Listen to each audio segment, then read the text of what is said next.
Most of us are totally unaware of the fact that our inner conversations are the causes of the circumstances of our life. We are told that as a man thinketh in his heart, so is he. But do we know that man's thinking follows the tracks laid down in his own inner conversation?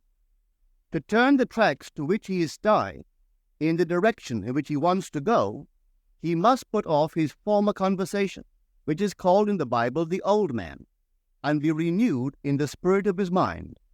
Speech is the image of mind. Therefore, to change his mind, he must first change his speech. By speech is meant those mental conversations we carry on with ourselves. The world is a magic circle of infinite possible mental transformation, for there are an infinite number of possible mental conversations.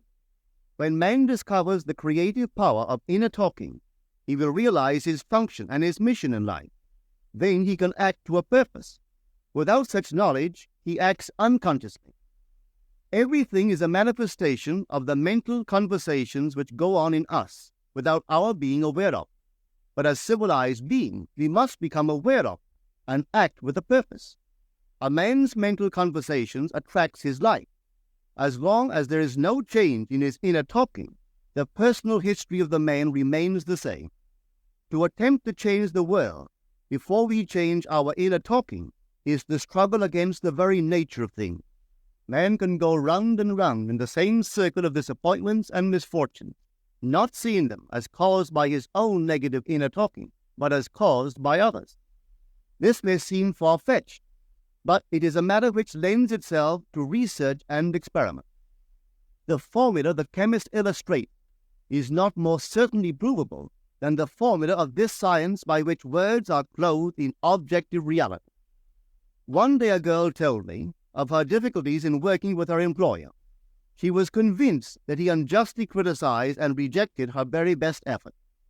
Upon hearing her story, I explained that if she thought him unfair, it was a sure sign that she herself was in need of a new conversation piece. There was no doubt but that she was mentally arguing with her employer, for others only echo that which we whisper to them in secret. She confessed that she argued with him mentally all day long. When she realized what she had been doing, she agreed to change her inner conversations with her employer. She imagined that he had congratulated her on her fine work, and that she, in turn, had thanked him for his praise and kindness. To her great delight, she soon discovered that her own attitude was the cause of all that befell her. The behavior of her employer reversed itself. It echoed, as it had always done, her mental conversations with him. I rarely see a person alone without wondering to what conversation piece is he tied, on what mysterious track is he walking. We must begin to take life consciously, for the solution of all problems lies just in this. The second man, the Lord from heaven in all of us, is trying to become self-conscious in the body, that he may be about his Father's business. What are his labors? To imitate his Father, to become master of the Word, master of his inner talking, that he may mold this world of ours into a likeness with the kingdom of love. The prophet said, "Be ye imitators of God as dear children." How would I imitate God? Well, we are told that God calls things that are not seen as though they were seen, and the unseen become seen. This is the way the girl called forth praise and kindness from her employer. She carried on an imaginary conversation with her employer from the premise that he had praised her work, and he did. Our inner conversations represent in various ways the world we live in. Our individual worlds are self-revelations of our own inner speech. We are told that every idle word men shall speak, they shall give account thereof. For by their words they shall be justified, and by their words they shall be condemned. We abandon ourselves to negative inner talking, yet expect to retain command of life. Our present mental conversations do not recede into the past as man believes. They advance into the future to confront us as wasted or invested words. My word, said the prophet, shall not return unto me void, but it shall accomplish that which I please, and it shall prosper in all the things whereto I sent it. How would I send my word to help a friend? I would imagine that I am hearing his voice, that he is physically present, that my hand is on him. I would then congratulate him on his good fortune, tell him that I have never seen him look better. I would listen as though I heard him. I would imagine that he is telling me he has never felt better, he has never been happier. And I would know that in this loving, knowing communion with another, a communion populous with loving thoughts and feelings, that my word was sent, and it shall not return unto me void, but it shall prosper in the thing whereto I sent it. Now is the accepted time. Now is the day of salvation. It is only what is done now that counts, even though its effects may not be visible until tomorrow. We call not aloud, but by an inner effort of intense attention. To listen attentively, as though you heard, is to create. The events and relationships of life are your word made visible. Most of us rob others of their willingness and their ability to be kind and generous by our fixed attitudes towards them. Our attitudes unfold within us in the form of mental conversation. Inner talking from premises of fulfilled desire is the way to consciously create circumstances. Our inner conversations are perpetually outpictured all around us in heaven. Therefore, what we desire to see and hear without, we must see and hear within, for the whole manifested world goes to show us what use we have made of the word. If you practice this art of controlled inner speaking, you too will know what a thrill it is to be able to say, and now I have told you before it come to pass, that when it is come to pass, ye might believe.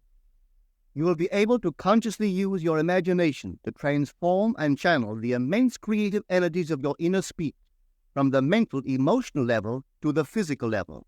And I do not know what limits, if any, there are to such a process. What is your aim? Does your inner talking match it? It must, you know. If you would realize your aim, for as the prophet asked, can two walk together except they be agreed? And of course the answer is no, they cannot. The two who must agree are your inner conversation and the state desired. That is, what you desire to see and hear without, you must see and hear within. Every stage of man's progress is made by the conscious exercise of his imagination, matching his inner speech to his fulfilled desire. As we control our inner talking, matching it to our fulfilled desires, we can lay aside all other processes. Then we simply act by clear imagination and intention. We imagine the wish fulfilled and carry on mental conversations from that premise. The right inner speech is the speech that would be yours were you to realize your ideal. In other words, it is the speech of fulfilled desire. Now you will understand how wise the ancient was when he told us in the Hermetica.